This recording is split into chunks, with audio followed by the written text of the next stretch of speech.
Perfecto, muchas gracias al comité organizador por contar un año más con nosotros. Y me he sentido en tanto en la sesión como en el turno de preguntas, un poco como un soldadito que va de un lado a otro de un campo de batalla. Empiezan a caerle balas al lado, bombas y tal, y diciendo que no toquen mi tema, que no toquen mucho mi tema, porque si no, no voy a tener mucho más que decir. Y justo yo creo que más o menos me he salvado para añadir, quizás me va a permitir pasar por encima de algunas cosas que sí que se han comentado, pero añadir un poquito precisamente tanto a la ponencia anterior como a la discusión que ha habido. El título concreto es ¿tienen tan mal pronóstico los ancianos con endocarditis? Entonces me voy a intentar ceñir a eso, no hablar simplemente de los ancianos, sino respecto al pronóstico. Para eso, bueno, lo he dividido en 3 puntos, que es una introducción, luego qué hay de nuevo en la endocarditis en ancianos para poder hablar del pronóstico y, por último, unas conclusiones. Y quería comenzar en esta introducción enlazando con la ponencia que justo estaba dando aquí hace 4 años, a partir del trabajo que estábamos desarrollando en el GAMES, del estudio precisamente de qué ocurría en los pacientes ancianos. Fue un estudio que habíamos comenzado, que habíamos cogido todos los pacientes hasta 2015, que luego se publicó, pondré después la diapositiva con el artículo que se publicó, y lo estábamos presentando aquí poquito antes de publicarlo. Hubo que darle una vuelta porque cuando ya estábamos a punto de hacerlo se publicó otro muy parecido y tuvimos que dar otra nueva visión. Y las conclusiones a las que llegábamos entonces, hace 4 años, pues que existía un incremento de endocarditis en ancianos, esto era un punto en el que todo el mundo estaba de acuerdo, que era una población con mayor comorbilidad y ciertas características, esto incluso acaba de salir ahora, que la edad parecía un factor independiente de mortalidad, pero no era una contraindicación absoluta. Esto parece eso, que hubiéramos estado leyendo toda esta diapositiva, que hacían falta herramientas para establecer la fragilidad de esos pacientes ancianos. Y hablábamos del equipo multidisciplinar. Todo esto, de una manera o de otra, acaba de salir aquí. Esto es lo que publicamos con estos 3.120 pacientes en total del grupo, de los cuales 16% eran mayores de 80 años. Y lo primero fue, que esto no está subrayado aquí, pero era quizás el punto más importante, definir qué considerábamos como paciente anciano. Porque en función de lo que leyéramos, pues hablar de más añoso, tal, incluían mayores de 65 años, que era como la definición clásica o tradicional, pero luego veíamos que en la práctica nuestra cotidiana y luego de muchos de los estudios que eso no se correspondía con la realidad. Entonces había que intentar establecer un nuevo corte y ya empezaban a hablarse de los mayores de 80 años, con lo cual quizás sería el primer punto que habría que subrayar, ¿no? Cuando se habla de población anciana, ¿a qué nos estamos refiriendo? Pues probablemente a día de hoy y quizás dentro de 10 años estemos hablando de otra edad. Ahora deberíamos referirnos más a los pacientes mayores de 80 años. Concluíamos en este estudio que no encontrábamos diferencias clínicas, por lo menos relevantes, con los pacientes más jóvenes y que sí que la comorbilidad y la no realización de la cirugía parecía un factor de mortalidad, o sea, de mal pronóstico. El tema tanto de una cosa como de otra, pero sobre todo de la no realización de cirugía, ya lo hablábamos entonces, se acaba de comentar otra vez ahora, esos motivos por los que se decide hacer, por los que se deciden hacer, por los que se decide indicar, echarse para atrás, etcétera, que son muy variados y la mayoría de las veces, incluso aunque consigamos reflejarlos relativamente bien en los cuestionarios de recogida de datos, hay cosas que se pueden escapar. A partir de aquí, esto está publicado en 2019, estábamos hablando de esto mismo en 2018. ¿Qué cosas nuevas han salido? No voy a hablar de todas, he seleccionado pues 6 o 7 artículos muy rápidos, simplemente pues para ver cómo está el tema y si ha habido algún avance o más o menos estamos en la misma situación. Entonces, ¿qué tenemos de nuevo? Pues en primer lugar voy a presentar dos estudios pequeñitos. Este es de 370 pacientes, es de Brasil, en el que simplemente describen la población, en el que ellos hablan de la primera serie de pacientes con endocarditis en Brasil. Primer punto interesante, es de 2021 este artículo. Tenemos el problema de la definición y sobre esto yo creo que es algo sobre siempre tenemos que veamos unos datos, tenemos que ver de qué están hablando. Ellos simplemente y en ningún momento del artículo lo definen concretamente qué quieren decir con pacientes ancianos, pero probablemente cuando dicen la media de edad de los pacientes ancianos es 68 años, Entonces, no, 98, 68 años, probablemente están poniendo el corte en los 65. Con lo cual, volvemos a tener problemas para sacar conclusiones con este artículo, que es interesante pues porque nos muestra una población del que debe ser en Río de Janeiro el hospital que más centraliza las endocarditis, 370 pacientes en esos 13 años, y que el 25% son lo que ellos consideran ancianos. Simplemente porque las conclusiones pues, en realidad van a ser más o menos con distinta música, la misma letra en todos los resultados, que eso es una cosa por una parte yo creo que positiva y por otra hace tener que darle un toque diferente a lo que estamos viendo pues, constantemente a lo largo de los años, pero bueno, que la clínica es menos llamativa en ancianos, eso es lo que nosotros por ejemplo no vimos tanto, pero que bueno, que sí que hay estudios que lo avalan. Que el microorganismo más frecuente era el enterococo. Aquí tampoco voy a hablar mucho, casi nada de microorganismos, pero sí que es, en los ancianos hablo, pero sí que es interesante el considerar que los ancianos son una población que a lo mejor tienen diferentes microorganismos, con lo cual, de cara al pronóstico, también habrá que tenerlo en cuenta. Y luego la elevada mortalidad, 18 respecto al 43% en pacientes mayores de 65 probablemente, que es una mortalidad muy alta, y que hay diferentes motivos para esa mortalidad tan alta. Ellos mismos, es un estudio retrospectivo, no saben muy bien qué valor darle, por ejemplo, al motivo por el que no se opera, etcétera, etcétera, que fueron un 25% de los pacientes que tienen indicación que finalmente no se operan. Por otra parte, es un porcentaje muy elevado de los pacientes con indicación que se operaron dentro de los ancianos. Pero claro, volvemos a lo de antes, probablemente estaban considerando una edad que nosotros ya no llamamos ancianos en la práctica. Este otro estudio de Alicante, poquitos pacientes, 70 pacientes, pero también un 25%, como el anterior, mayores de 80 años. Aquí simplemente pongo estos dos datos que vienen a continuación para tener en cuenta que cuando hablamos de los ancianos estamos hablando de una población un poquito especial. De nuevo, otros microorganismos que en este caso pues son diferentes. Los mayores de 80 años tienen mayor proporción de viridans en este estudio. Respecto a la cirugía se intervienen mucho menos que en los otros dos grupos. Aquí tenemos, a ver si le doy bien aquí a esto. Aquí tenemos los tres grupos, menores de 65, 65 hasta 80 y mayores de 80, y vemos que solo un 16% de los mayores de 80 se opera respecto a un 42% y a un 50% en los otros dos grupos.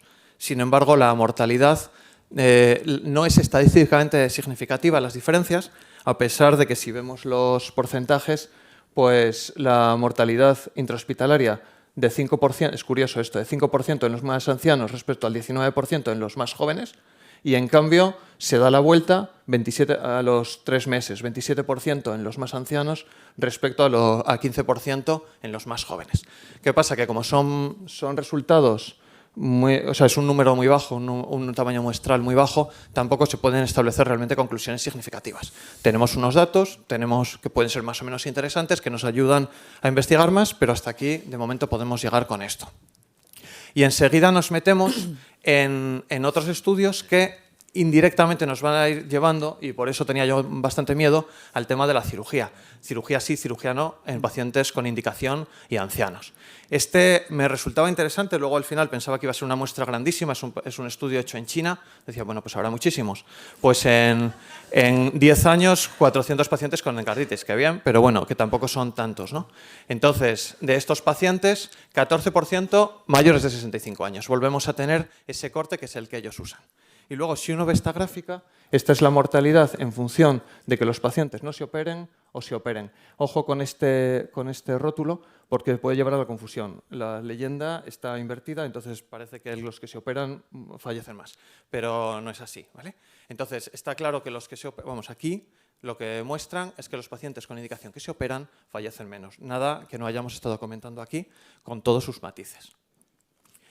El Registro Nacional Sueco. Aquí lo que hacen es estudiar todos los pacientes que están metidos dentro de ese registro en Suecia. Nos sale ya una población mayor, 2.180 pacientes, ponen el corte también, empiezan a ponerlo ya como nosotros en 80 años, un 23% de esos pacientes son los que llamamos ancianos.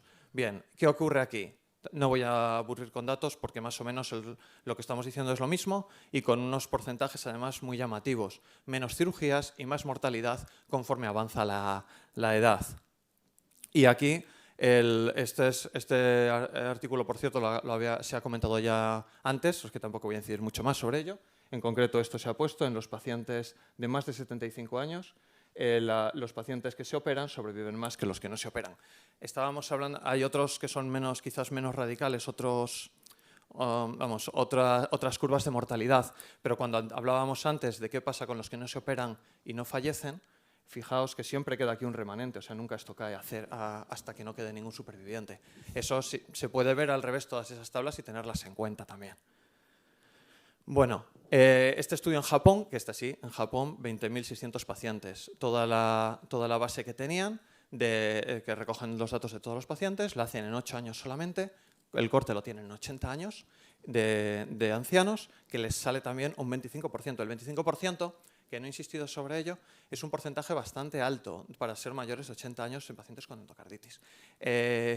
Lo que tenemos nosotros en el GAMES más o menos es en torno al 15-16%, depende del año que lo cogemos, de pacientes tan mayores.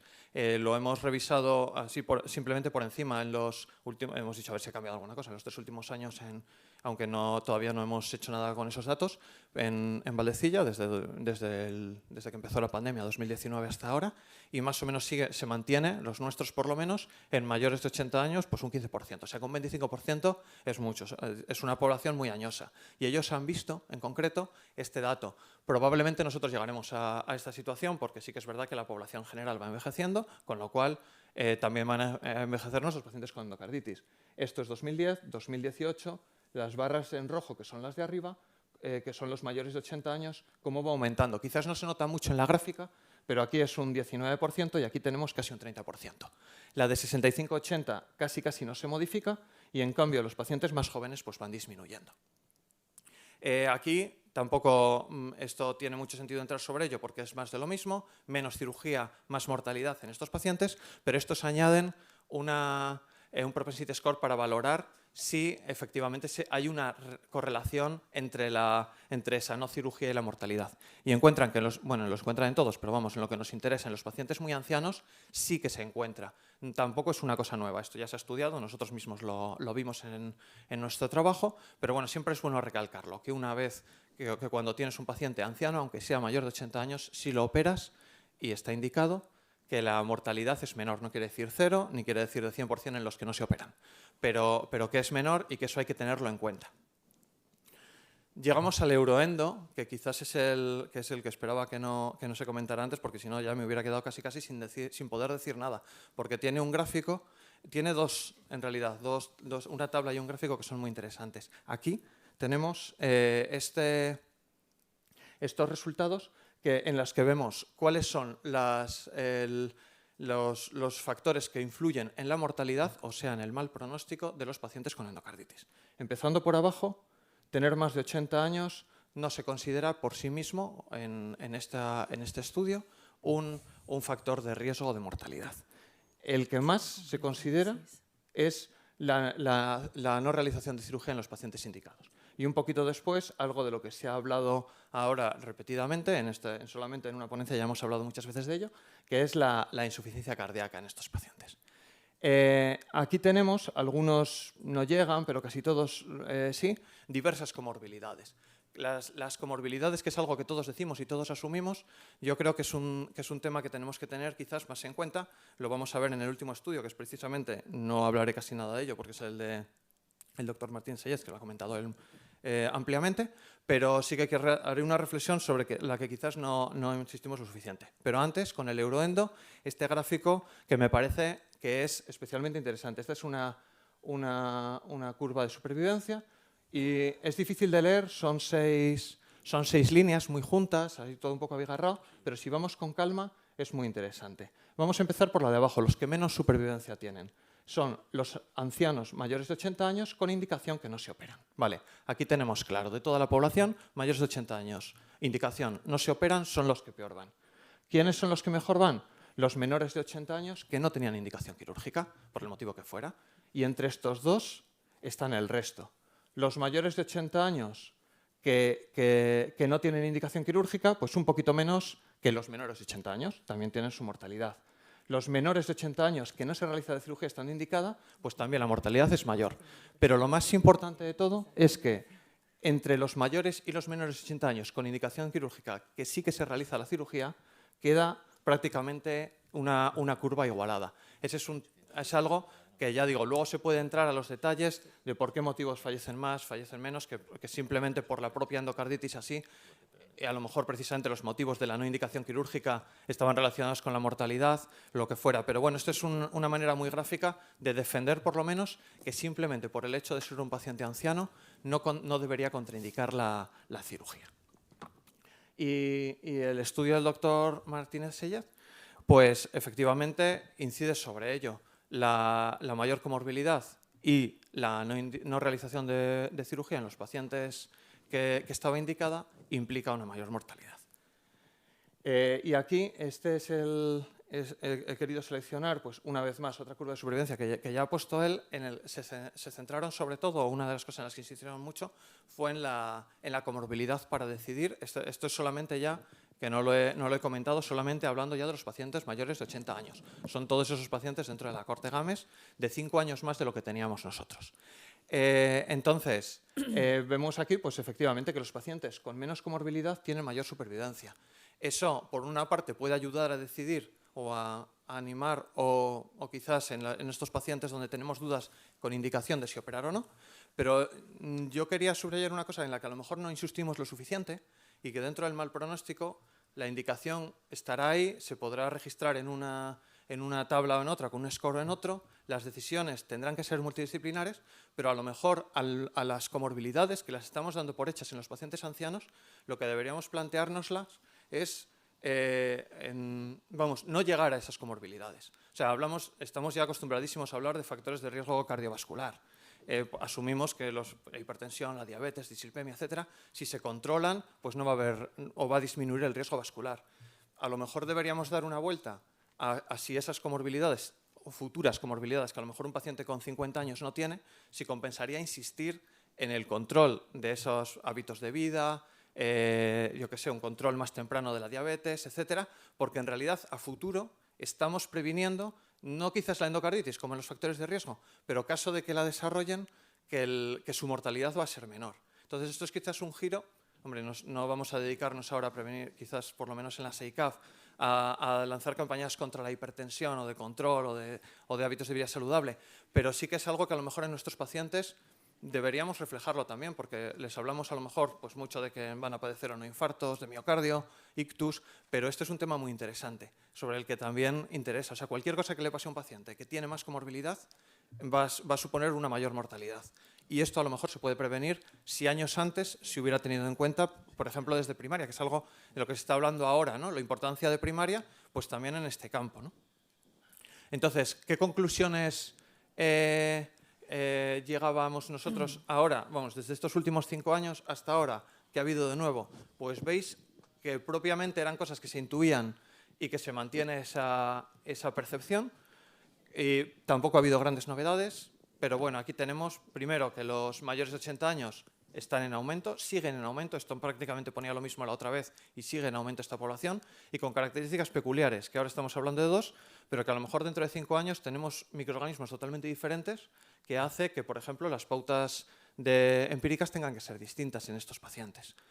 Que entre esas características destaca la mayor comorbilidad que se relaciona con un peor pronóstico, que la cirugía, la realización de la cirugía en pacientes con indicación sigue siendo un reto, que si se realiza esa cirugía el pronóstico mejora en cualquier grupo de edad, y quizás lo más importante, que ha salido por lo menos un par de veces en la discusión anterior, y que es que al final es quizás la clave, el hacer equipos multidisciplinares, que quirúrgicos, clínicos y clínicos diversos, incluyendo cardiólogos, infectólogos, geriatras, para medir esa fragilidad que los scores desde luego no recogen y que la simple edad o incluso los índices de comorbilidad tampoco recogen, pues intentar poner a los pacientes más adecuados que realmente son susceptibles de la cirugía. Pues muchas gracias.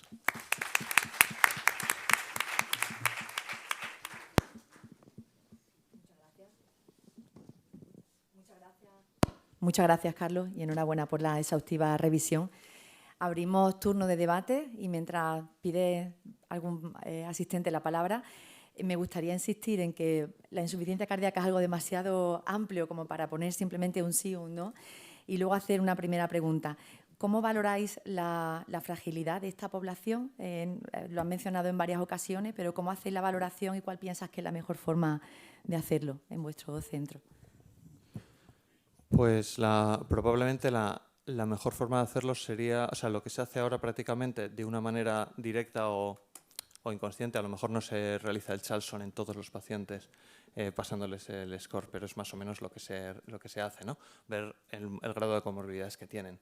Existen múltiples índices de fragilidad que se usan sobre todo en geriatría, que probablemente estarían indicados en estos pacientes. Y ocurre un poco como los scores. ¿Cuál sería, desde tu punto de vista, la mejor manera en esta población concreta de endocarditis infecciosa en mayores de 80, 85 años? ¿Cuál sería el mejor score para ti? Pues no sabría decirlo. O sea, no, es que tendría que ser algo principalmente, y de ahí lo del multidisciplinar. Porque quizás incluso la decisión quirúrgica, que es algo de lo que tampoco hemos hablado aquí, pero que sí que es importante, el que piensa el paciente, si el paciente realmente quiere operarse, si la familia, que a lo mejor también tiene que intervenir en esta decisión, quiere operarse, quiere la cirugía, obviamente sin menospreciar lo que piensa el paciente, y luego esa también valoración subjetiva, porque no es medible, que todos hacemos, ahí guarda mucho. Luego los scores van a ayudar, claro, pero la decisión va a ser complicado medirlo y por eso es difícil precisamente hacer estudios. Sí. Hemos hablado hasta ahora bastante del tema de la indicación quirúrgica, el tratamiento quirúrgico, pero hemos tocado muy someramente el tema de fármacos, ¿no?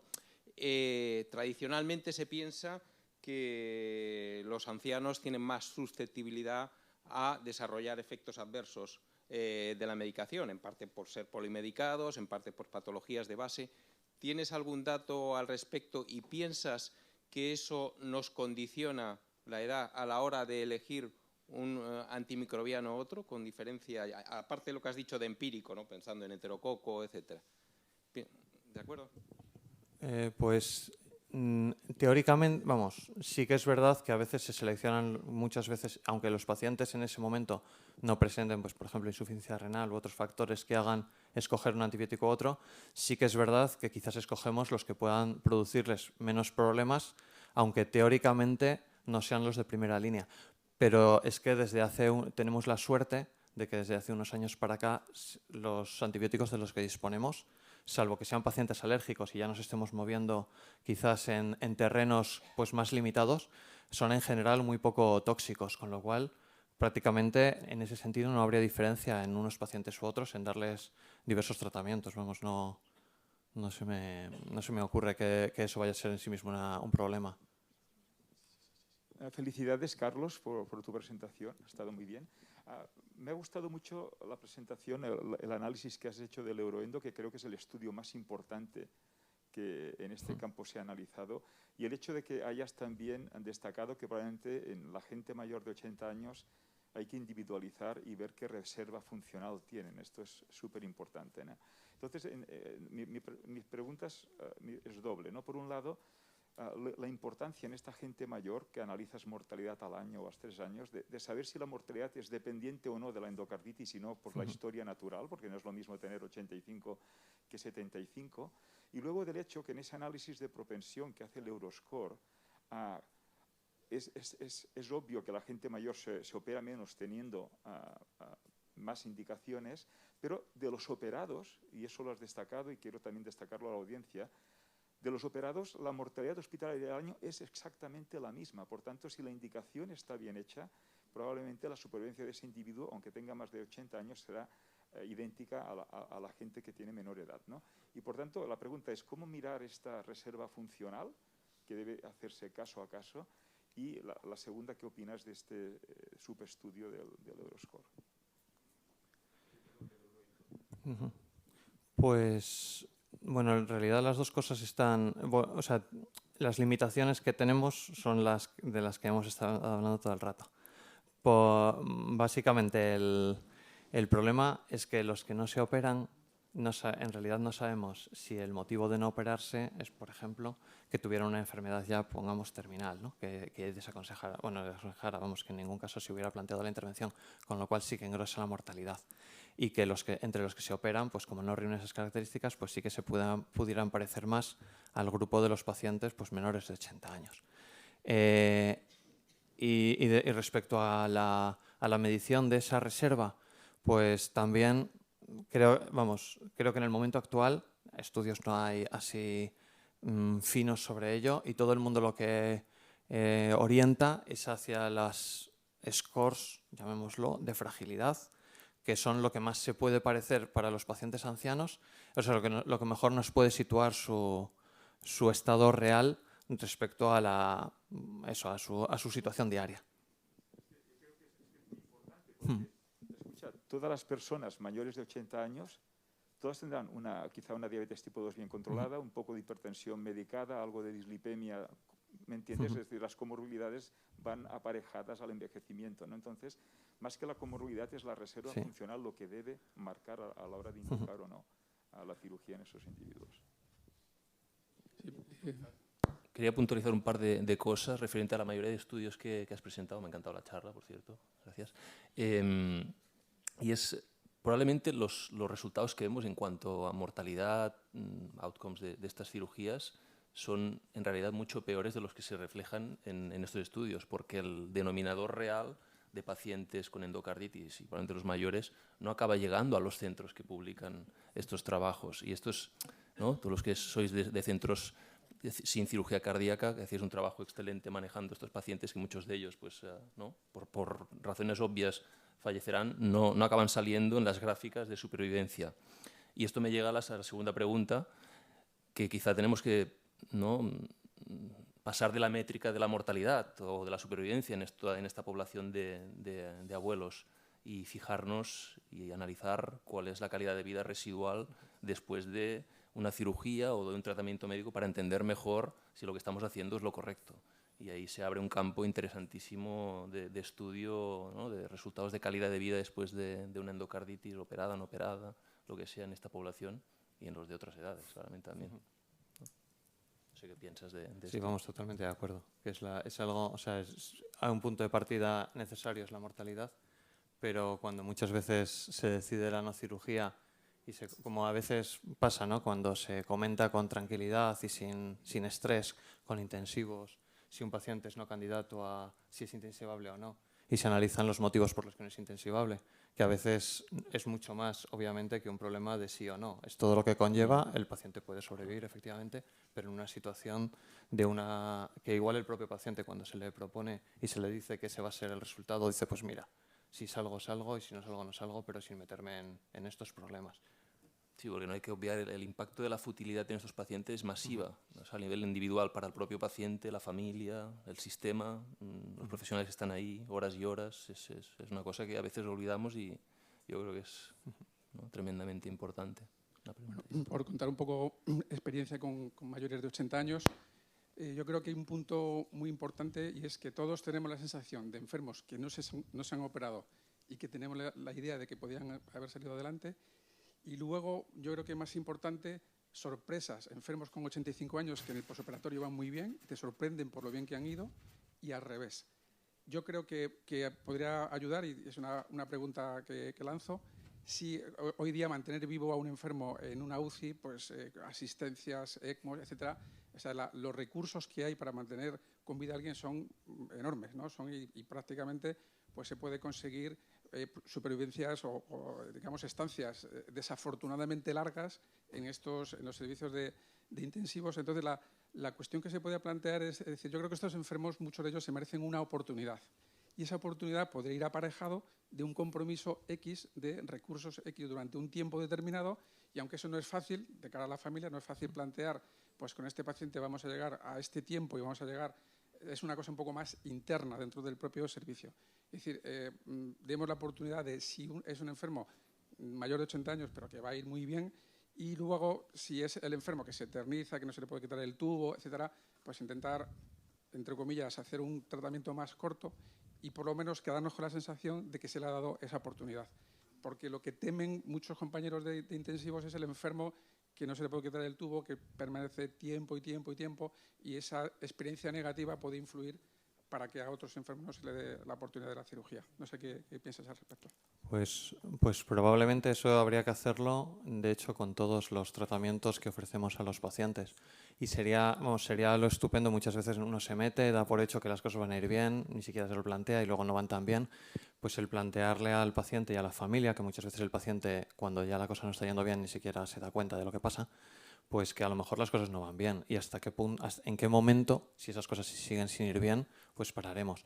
Creo que es algo general que sería maravilloso porque nos llevaríamos muchos menos problemas nosotros y muchos menos disgustos también los familiares si se viera eso y no les pillara de repente una decisión de limitar el esfuerzo terapéutico, ¿no? Sino que, bueno, que estuviera dentro de lo asumible y además con la tranquilidad de que se ha intentado. En unos será la cirugía y en otros a lo mejor no será la cirugía, pero a lo mejor será un tratamiento, yo que sé, en intensivos pues más intensivo, ¿no?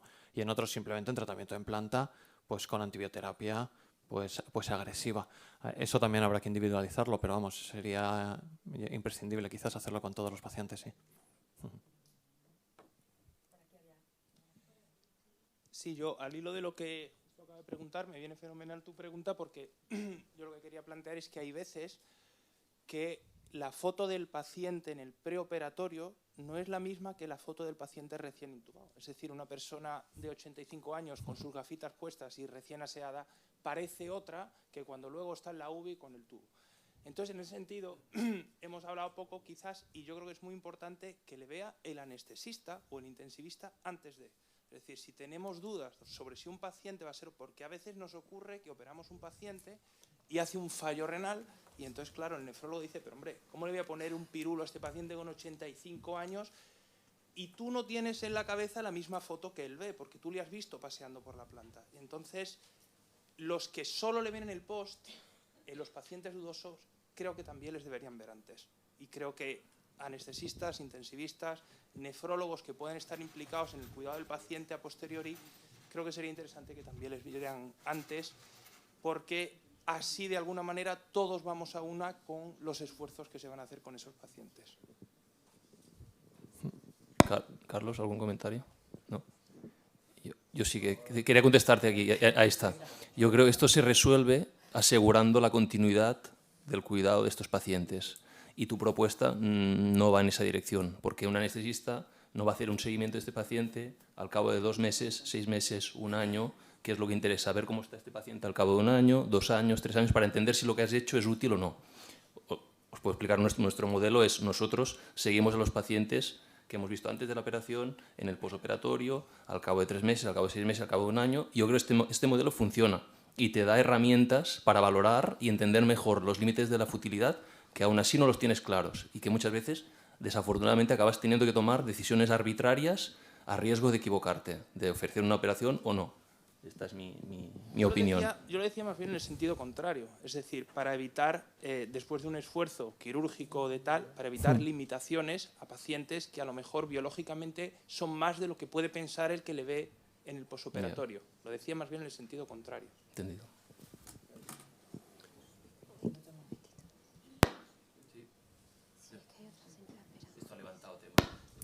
Bien, bien. Yo, aquí arriba.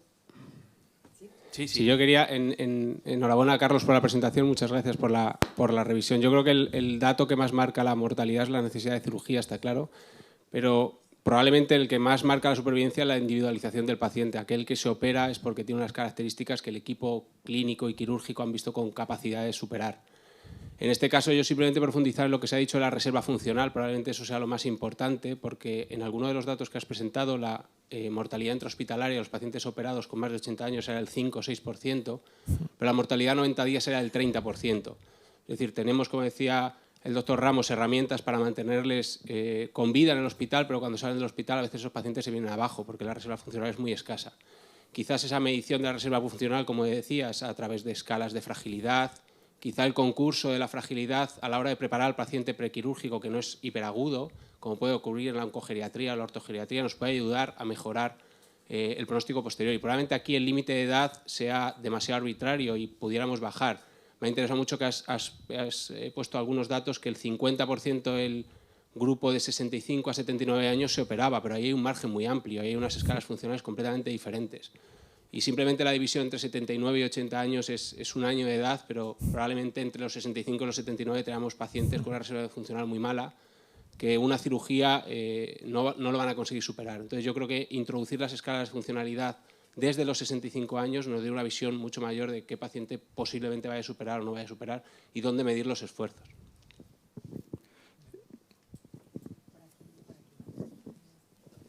Yo quería preguntarte, Carlos, si tenéis un geriatra en el grupo de endocarditis, porque nosotros lo estamos pensando, ¿no? Yo creo que muchas de estas cosas, la valoración prequirúrgica más completa, como nos ha comentado Gregorio y tal, la pregunta era si tenéis un geriatra en vuestro grupo que está tan implicado y si no, pues también se lo pregunto al Clínic que está cerca, porque yo creo que vamos a invitar, Marta ya está invitando a un geriatra al nuestro. Nosotros no tenemos geriatras, sí que es verdad que los geriatras están muy disponibles en todas las plantas quirúrgicas, pero no, en el grupo de endocarditis no tenemos geriatría. Yo sí puedo responder. Nosotros tenemos geriatra no en el grupo de endocarditis, en el grupo de aorta. Y la verdad es que probablemente sea útil en aquellos sistemas en los que las decisiones se tomen y luego el seguimiento vaya al margen de los que han estado involucrados en las decisiones iniciales. Lo mejor, sigo pensando, que es ser consciente de los resultados de lo que uno hace. Y para saberlo, uno tiene que seguir lo que hace. Si no sigues a los pacientes que has tocado, te acabarás perdiendo información y usarás métricas de tipo mortalidad, supervivencia, que al final son engañosas, ¿no? También, porque es lo que decíamos, recursos hay para mantener a la gente viva, y que esté vivo no quiere decir que esté bien y que se haya hecho bien la indicación de una cirugía en este caso. Carlos.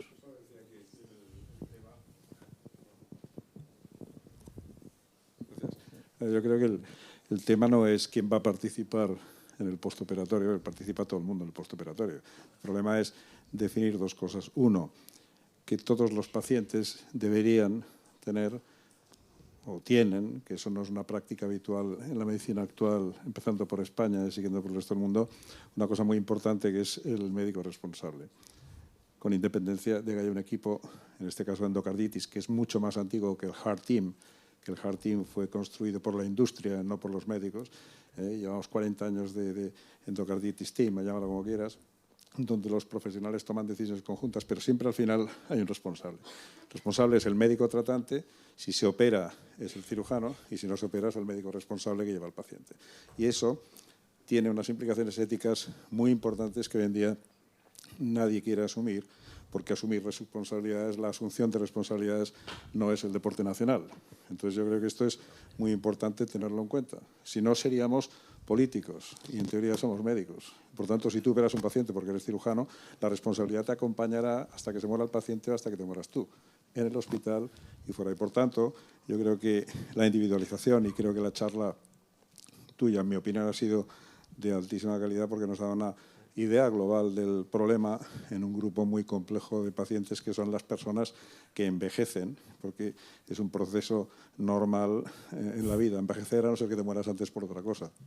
Y esta es la realidad. Entonces, yo creo que el papel del equipo de endocarditis, que ya está reconocido en las guías de práctica clínica, tanto las europeas como las de la Asociación Americana de Cirugía Torácica, pues está ahí. Quiere decirte que tiene que haber una comunicación interdisciplinar buscando lo mejor para el paciente. Pero que luego, al final, el equipo de endocarditis no está a las 2 de la mañana en la sala operatoria, ¿de acuerdo?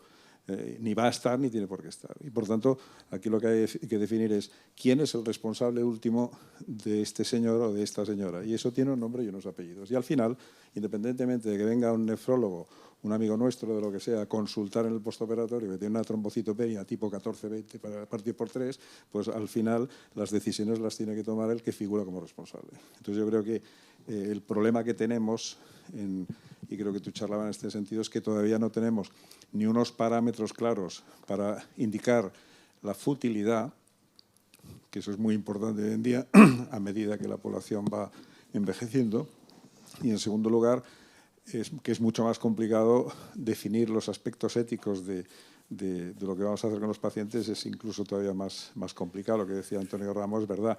Podemos mantener a alguien vivo o pseudo vivo, pues a costa de un gasto brutal, que no sé si nos lo podemos permitir, pero ¿quién va a decir que esto se acaba, ¿no? Y esto es, por eso creo que la individualización y luego el que haya un responsable último final que tome decisiones, sí o no, eso es tan importante como el resto. Y eso es lo que todavía nos falta en ese campo tan complejo que has definido muy bien, en mi opinión. Gracias.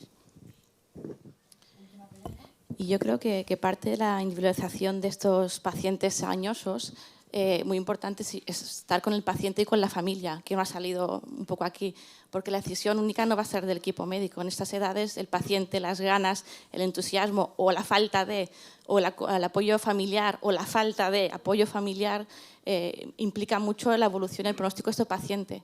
Y muchas veces cuando invitan a cirugía a participar, el paciente ya lleva unas semanas ingresados y si ves que se ha desorientado mucho, si ya tiene una desnutrición importante, si el paciente en unos días de ingreso ya no camina, no ambula, son datos que no salen, pero que te dan a indicar que este paciente no tiene reserva y no va a salir de ahí, ¿no? Con lo cual, el ver hablar con el paciente y la familia creo es parte importante de todo este procedimiento, aparte de los números que tenga el paciente. 100%, ¿no? Y tomar las decisiones rápido en estos pacientes más que en otros, ¿no? Porque, lo has dicho muy bien, se desgasta la gente. Nos desgastamos todos muy rápido cuando entramos en el ámbito hospitalario, los pacientes mayores aún más. Quizás si no hay más preguntas... Sí, hay una más ahí detrás. Sí, ¿le pueden dar el micro? Sí, la última y pasamos a la siguiente.